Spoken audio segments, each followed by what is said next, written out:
Olá, meus amigos de Ideal Espírita. Espero que todos estejam bem. Vamos dar continuidade à leitura comentada do livro Cirurgia Moral pelo Espírito Lancelin. Tivemos alguns problemas técnicos nessa semana. O vídeo de terça-feira eu postei hoje de manhã, hoje que é sexta. Na quarta, por conta do feriado, não teve o vídeo. E ontem não produzi. Então, tivemos aí alguns problemas, mas agora espero que esteja tudo resolvido. E vamos retomar a leitura do livro, que tudo indica. Vamos ao capítulo 27, Ser Amável, estando aqui um pouquinho mais da metade do livro, né? Que são 50 capítulos, então estamos no capítulo 27. É nosso dever em todas as horas das nossas conversações com os outros demonstrar educação. Modo de falar denuncia o que somos, para quem nos ouve. Sejamos amáveis no que devemos dizer e quem nos escuta irá nos devolver a mesma harmonia que ofertamos através da cordialidade com que tratamos. Então, você, novamente, prestar atenção na forma como a gente fala. Existe a questão da educação. Quando a gente expressa essa palavra educação para traduzir uma determinada atitude com relação ao outro, né? São bons modos, boas maneiras. Então, diz que é uma pessoa educada quando ela tem bons modos à mesa, bons modos na hora de falar. Então, existe a gratidão que nós geralmente falamos, se confunde muitas vezes com dizer obrigado. Mas existem diferenças aí que a gente pode analisar em outro momento. Mas o que é interessante é que a gente possa ser, nesse caso, educado, dizendo obrigado, né? Dizendo por favor, dizendo com licença. A gente diz que essas são palavrinhas mágicas quando educa as crianças. E, de fato, é uma forma de falar que a gente deve trabalhar para que todos nós possamos apresentar esse modo de agir, né? Então, são bons modos, um bom comportamento que gera cordialidade, né? No caso, assim, ser amável, ser pacífico, tá? Não usar de palavras rudes, não usar de palavras ofensivas. Então, a gente ter esse cuidado. Isso é um cuidado conosco mesmo, mais do que com os outros. A gente pensa que eu estou falando desse jeito por conta dos outros, mas a gente precisa ver que o quanto que isso também nos toca, o quanto que isso nos faz bem. Que ser amoroso com o outro mostra quem nós somos. Então não é uma questão de polidez, né? De simplesmente de mostrar que eu sou uma pessoa bem educada, que eu, né, tenho bons modos. Mas é uma questão de harmonia interna. Porque eu transmito essa energia, já falamos sobre isso também. Transmitimos essa energia para o outro que contamina. Nós somos ainda muito suscetíveis a essas influências. Não temos ainda a conquista da paz de consciência. Nós ainda nos incomodamos com o que as pessoas fazem e falam. Esse incômodo precisa ser analisado por nós. Mas se a gente fala de forma polida, de forma educada, de forma a se mostrar generoso, amável, a gente cria um ambiente de graça, um ambiente de harmonia, e isso vai gerando ondas, né? Vai influenciando outras pessoas, elas vão se sentindo bem. Veja, uma criança, por exemplo, que ganhe um presente, ela pode olhar aquilo e falar assim, poxa, mas não era isso que eu queria. mas é que a gente começa a ensinar a gratidão. Ela pode dizer, puxa, muito obrigado. Isso é uma questão, então, de polidez, de bons modos. Ela foi ensinada a dizer a palavrinha mágica, obrigado, para quando alguém faz algo por ela. Mas é preciso ensinar a criança a ter esse entendimento, para que nós possamos crescer, nos tornarmos adultos e carregarmos esse ensinamento conosco. Aí sim estaremos educados, efetivamente educados, compreendendo que a gratidão é quando a gente recebe algo. E este algo que a gente recebe, que pode ser material como imaterial, porque eu posso receber um sorriso, eu posso receber uma palavra de carinho, eu posso receber um presente, uma flor, eu posso receber, né, qualquer coisa, mas que venha do outro, porque o outro pensou em mim, porque o outro teve uma preocupação em me oferecer algo de bom. Então eu reconheço, não é estar grato pelo presente em si, pelo aquilo que eu recebi, mas pelo gesto do outro. Então é esse gesto que a gente está tratando. É essa forma de falar, é essa forma de entregar para o outro uma palavra amorosa. Entregar para o outro aquilo que eu tenho de melhor em mim. Por isso que revela mais a mim do que realmente o outro. O outro pode ser importante para mim, mas se eu sou uma pessoa amorosa, se eu sou uma pessoa gentil, isso faz parte de quem eu sou assim com todas as pessoas, em todas as situações. Então, independe da figura, da pessoa com quem eu estou me relacionando, porque eu vou me relacionar assim com todas elas. É certo que quando Jesus falou que devemos amar os nossos inimigos, a gente sabe, pelo estudo do Evangelho segundo o Espiritismo, Kardec, ele vai trabalhar esse conceito, que esse amar não é o mesmo amar, pelo menos na condição que nós nos encontramos, que nós ainda temos inimigos, ou seja, nós temos antipatias, nós temos pessoas que a gente não gosta, não se dá bem. Então, essas pessoas que têm essa ligação conosco, elas precisam estar em relacionamento conosco para que nós possamos transformar esse sentimento e deixar de odiar para fazer o que Jesus ensinou, amar. E não é o mesmo amor que eu tenho para com aquele meu companheiro, companheira que eu escolhi para viver a vida, para compartilhar a vida, para constituir uma família. Não é a mesma coisa do amor que eu sinto por um filho. Por enquanto, um dia nós não teremos mais inimigos e amaremos todos como irmãos. Mas é um sentimento, né, para que a gente possa dar ali o de melhor, oferecer o de melhor, porque todos são filhos de Deus e merecem o nosso melhor tratamento. O homem estouvado é sempre relegado ao esquecimento pelos companheiros e recebe o preço da sua ignorância pela solidão. Então veja que aquelas pessoas que tratam mal a gente, que elas são rudes, são grosseiras, a gente quer o quê? Ficar afastado delas.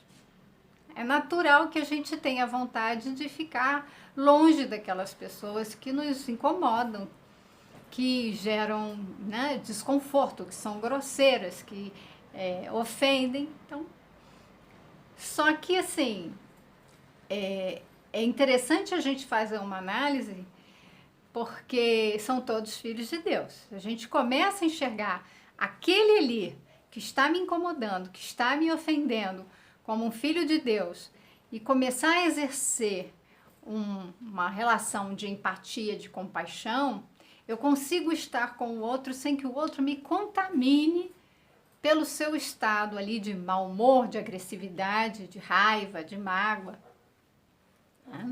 Então a gente pode, e muitas vezes a gente deve se manter ali ao lado dessas pessoas, apesar delas agirem dessa forma. Senão, todas essas pessoas vão ser relegadas ao abandono e Deus não abandona ninguém, nenhum de seus filhos. mesmo aqueles são os mais difíceis. Veja que Jesus falava que ele não veio para os sãos, ele veio para os doentes. Ele era um médico das almas. E almas que queriam ser tratadas, almas doentes. Nós, quando pedimos a presença de Jesus em nossas vidas, é para que a gente encontre a felicidade, encontre a paz. Quem quer encontrar a felicidade, quem quer encontrar a paz é quem não tem. Aqueles que não buscam, eles nem se dão conta do tesouro que eles têm dentro de si mesmo. Eles buscam fora de si. Mas quando a gente encontra Jesus, a gente quer encontrar esse tesouro dentro de nós. Então, a gente precisa começar a fazer esse exercício de buscar, né? E nós doentes, Jesus nunca se esquivou de nós. Sempre esteve e estará conosco. Sempre que precisar, a gente tem que esticar a mão e ele lá estará, né? Então, não queiras ser um desses sofredores que estimulam instintos inferiores nos tratos com os outros. Ele chama a atenção para que a gente não seja uma dessas pessoas agressivas, arrogantes, que ofendem, que usam de linguajar, a gente está falando de falar de forma amorável, né? Amorosa. Então, não seja uma pessoa. Para que usar de palavras de baixo calão, palavras vulgares, palavras que ofendem, palavras de ameaça? Eu vou fazer isso, se não for do meu jeito, eu vou ameaçar, vou fazer isso. As pessoas não querem conviver com essas outras que usam desse trato, que é um trato ofensivo, é um trato que a gente vai dizer mal educado. São pessoas mal educadas, são pessoas grosseiras, são pessoas que ele vai dizer aqui que usam de instintos inferiores. Veja que se a gente não quer estar com essas pessoas, não sejamos nós assim, para que as pessoas não queiram conviver conosco. Senão nós vamos ficar sós. Se não houver aquele que tenha compaixão para suportar os nossos ataques, os nossos melindres, as nossas ofensas, porque quem ataca, quem ofende, quem xinga, quem agride, ele está revelando também o que tem dentro dele. Assim como nós vamos revelar quando formos educados, amorosos, aquilo que tem dentro de nós. Vamos observar as pessoas e perceber que através do discurso dela, como Jesus falava, que aquilo que sai da boca que está cheio o coração, essas pessoas estão se revelando. E se eu quero ser uma pessoa que esteja na companhia de pessoas queridas, que esteja amparada, eu devo tratar bem essas pessoas, a começar por fazer essa faxina dentro de mim, a fazer esse processo de educação, poder educar a forma como eu me sinto, como eu ajo, para que eu tenha ali, né, nessa radiação, gere também essas vibrações de energia positiva, alegres, otimistas. Aprende a conversar amavelmente com quem te procura ou com aqueles que te amam. Veja que há muitas pessoas que gostam de nós. Elas estão ao nosso lado porque querem. Então a gente deve cuidar dessa relação. Cuidar dessa relação é, em primeiro lugar, novamente, vou enfatizar, é cuidar de si, se educando e aí mostrando quem a gente é, uma pessoa educada. Se tu não fazes forças para melhorar moralmente, nem te esforças para o aprimoramento da tua conduta, permaneces morto. E essa morte é das piores, um suicídio que praticas conscientemente. Veja que ele já usou essa expressão antes. E aí vale a pena a gente entender que essa expressão, né, está morto, não é realmente a morte, nem do corpo físico, nem do espírito. É a morte que ele coloca em termos da gente ir se aniquilando. A gente não está vivo para a vida espiritual, para a vida verdadeira. A gente está mais que adormecido, a gente está num estado, né, de não despertar para a nossa essência. Nós somos seres espirituais, filhos de Deus, num processo evolutivo. Enquanto a gente não perceber isso e fazer os esforços necessários para a nossa transformação moral, a gente permanece o quê? Como se fosse um estado, né, de morte.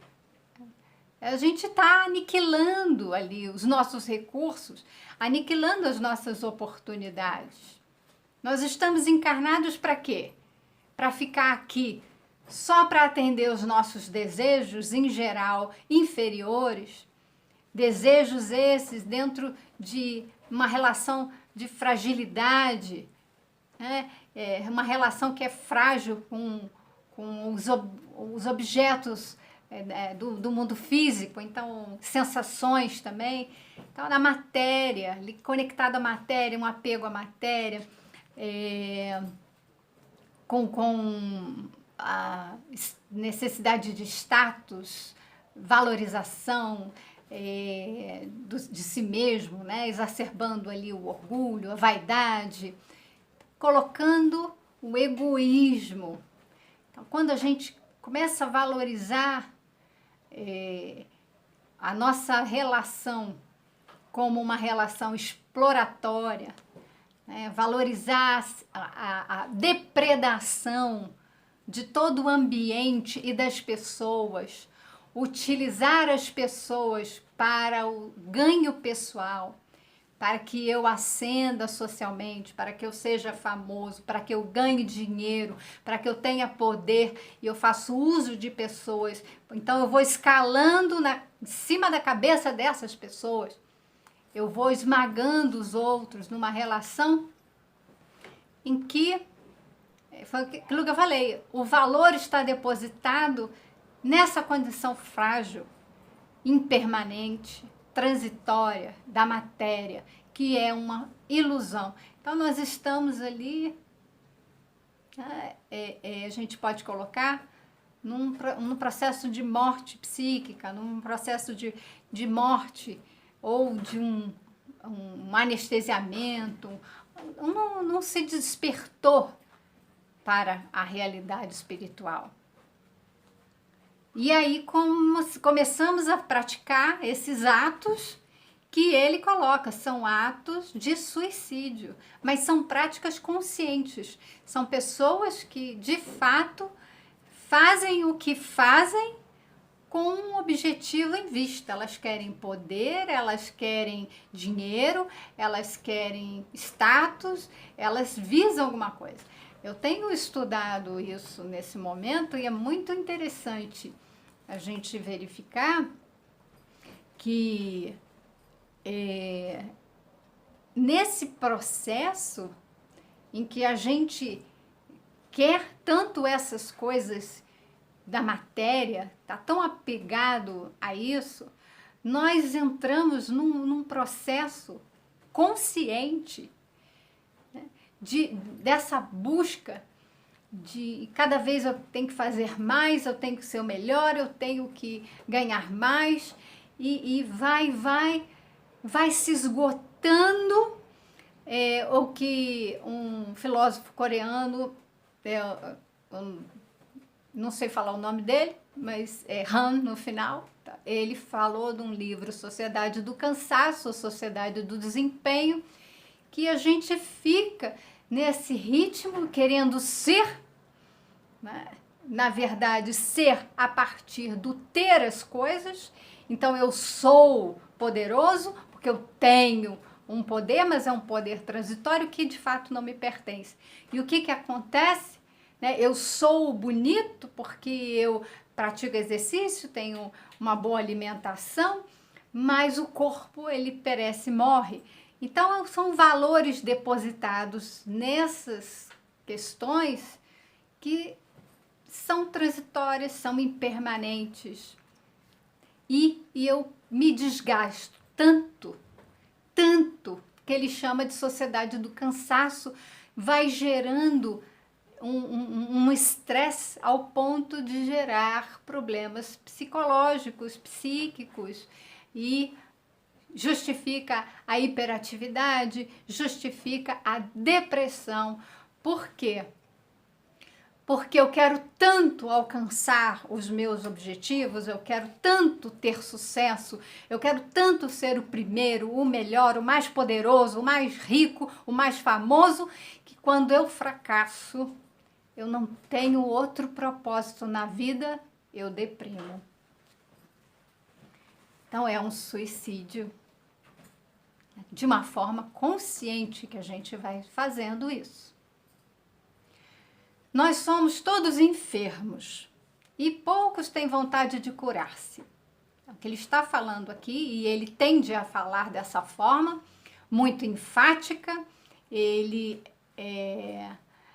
Então, ele nos provoca, às vezes, um mal-estar, que ele também já avisou isso, de dizer que nós somos doentes.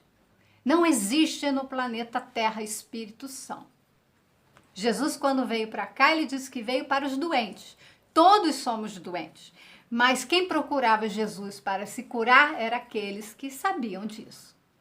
Os outros, eles não se consideravam doentes, apesar da própria doença. Eles não percebiam a si mesmos, estavam mortos vivendo para a matéria, para esses valores todos que nós já falamos aqui, que são transitórios, impermanentes, apegados a rituais, a poderes, a cargos, a dinheiro, às posses, né? Posse, poder. Então veja que todos nós estamos internados no planeta Terra porque estamos adoecidos e precisamos nos curar. O convite é para que nós nos curemos. Jesus nos convidou a segui-lo para que nós possamos nos curar.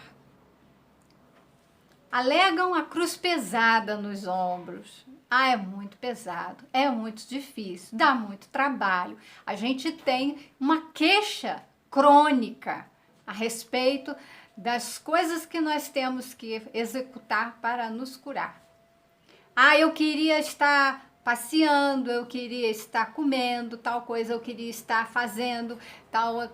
Eu queria, né? O desejo permanente em nós, em que a gente não questiona que esse desejo precisa ser transformado para que a gente possa fazer aquilo que nos compete para a nossa evolução, e não para a satisfação dos nossos desejos vinculados à matéria. Essa frase também é muito famosa, virou jargão, que não estamos aqui a passeio. Nós não viemos ao planeta Terra a passeio, nós viemos para o planeta Terra para uma escola. Todos nós estamos matriculados nessa escola para estudar, para aprender, para nos transformar a partir da aplicação do que a gente estuda. E estamos aqui para nos tratarmos, porque é um hospital. Nós carregamos chagas, enfermidades, longa data. Muitas vezes nós reclamamos do peso que é a prática, né, o exercício de uma vida de transformação, de ter que olhar para si mesmo enquanto um enfermo que precisa encontrar o caminho da cura. Então permanecemos parados, e é quando a cruz pesa mais. O movimento é princípio de libertação. Então, veja que quando a cruz está no nosso ombro, a gente não deve ficar parado. A gente deve estar em movimento. Quanto mais a gente caminhar, mais avançar, mais cedo a gente vai se livrar dessa cruz nos nossos ombros. Andemos com os nossos fardos sem reclamar, que eles se tornarão leves. Mesmo que as dores nos imobilizem em cima de um catre, ou seja, que a gente fique deitado na cama, adoecido, impossibilitado muitas vezes, né, de fazer as coisas, de nos movimentarmos, mostremos fortaleza espiritual e deixemos nas nossas conversações transparecer o amor e a gratidão por todos os que estão nos ajudando a melhorar. Existem pessoas que estão acamadas. Existem pessoas que sofreram acidentes e foram viver a partir dali em cadeiras de roda. E você pensa que essas pessoas ficaram só reclamando que a vida foi injusta e que eles estão ali presos, impossibilitados de agir? Alguns estão assim. Mas outros que entenderam a mensagem de renovação, usaram daquela experiência para transformar a si mesmo e aos outros que queiram aprender as lições com eles. Então, tem uma senhora que ficou acamada, nada podia fazer. Então, quando ela assistia a televisão, ela orava para todas as pessoas que ela via que estavam em sofrimento. Quanto mais ela orava por aquelas pessoas, mais ela criava ali um campo de assistência para ela. Pensa o seguinte, o médico se surpreendeu com o fato de ela estar acamada com uma doença que deveria lhe dar dores atrozes. Ela não sentia dores, porque ela também estava sob o amparo de outros tantos que se aproveitavam daquele ambiente. Ela se aproveitava desse ambiente de vibrações amorosas. As suas palavras não eram de queixa, eram de gratidão, porque apesar dela estar acamada, ela tinha assistência e ela podia orar para todos os que estavam sofrendo, mais do que ela, inclusive. E eu já também assisti várias palestras de pessoas que ficaram tetraplégicas, paraplégicas, por conta de acidentes e que aquele ato transformou a vida, eles passaram a ver a vida de outra forma e transmitir esses ensinamentos que eles tiveram, com a experiência de vida deles, para outras pessoas. E passaram a lutar pelos direitos das pessoas nas mesmas condições que eles. A gente transforma a si mesmo e a sociedade. Veja que tem que começar por nós.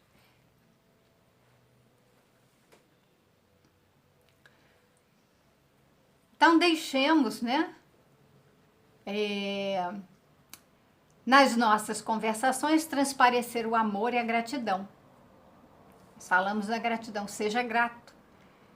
Passe isso adiante, apesar de suas dificuldades.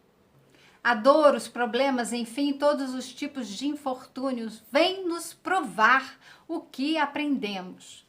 Estamos constantemente com a cabeça cheia de teorias de todas as formas. Isso é verdade. A gente está o tempo todo estudando, construindo teorias no sentido de explicações, justificativas.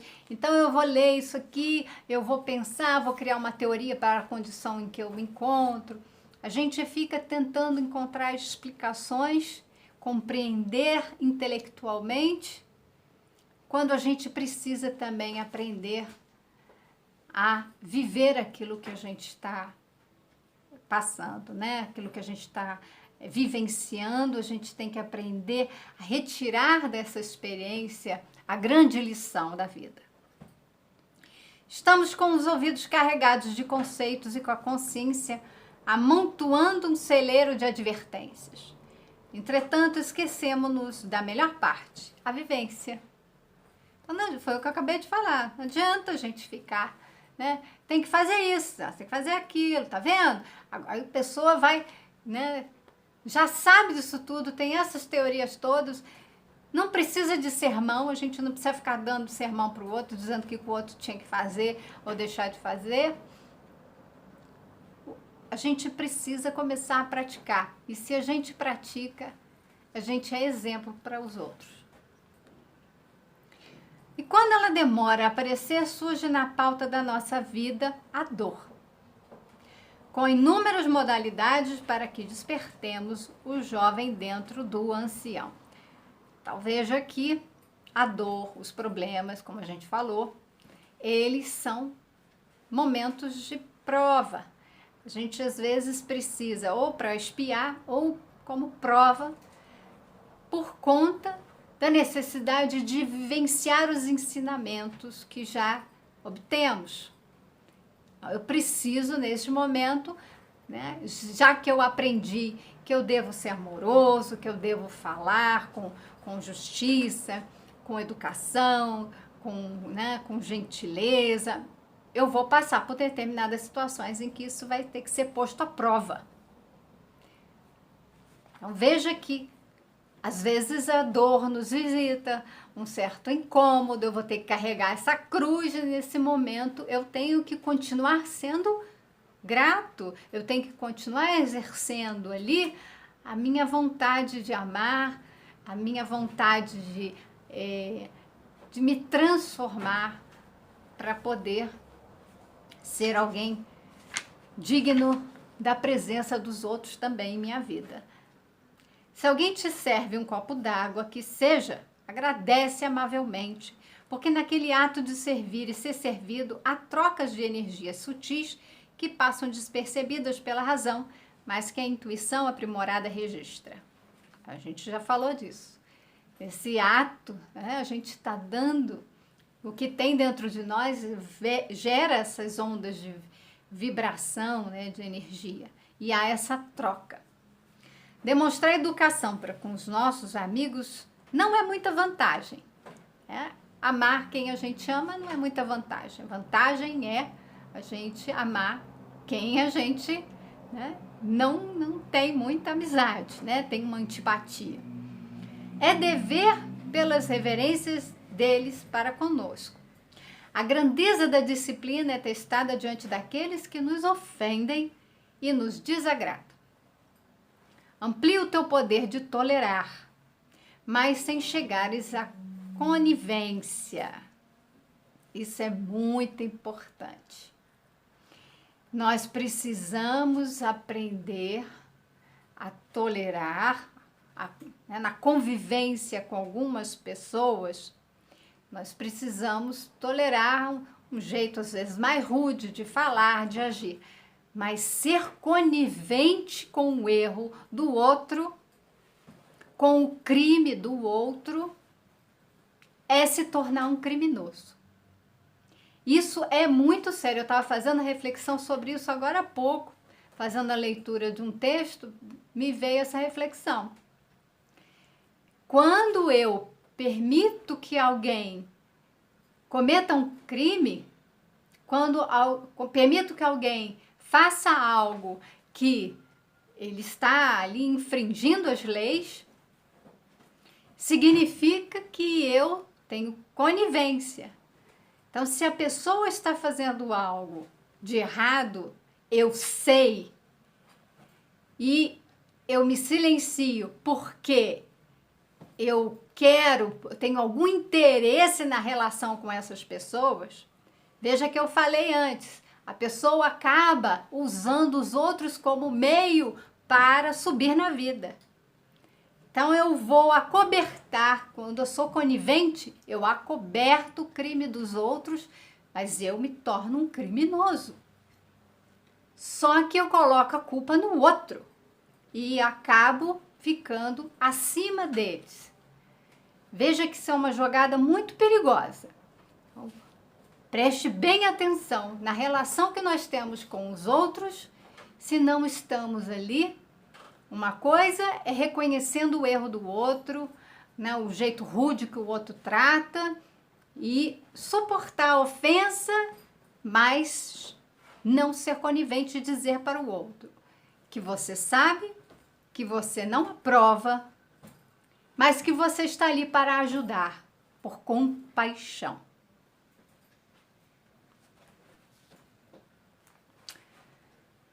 O bom senso te indicará os limites. Isso é importante. A gente precisa usar o bom senso para ver o limite entre o que é tolerar um erro e ser conivente com o erro. Porque conivente com o erro, eu deixo que o erro continue. E eu ganho com esse erro. Eu me proponho a usar desse erro em benefício próprio. Então, eu me torno um criminoso. Uma coisa é tolerar, mas fazer com que a pessoa saiba que está errado e que eu não aceito aquele erro. Então, eu busco estancar aquela situação.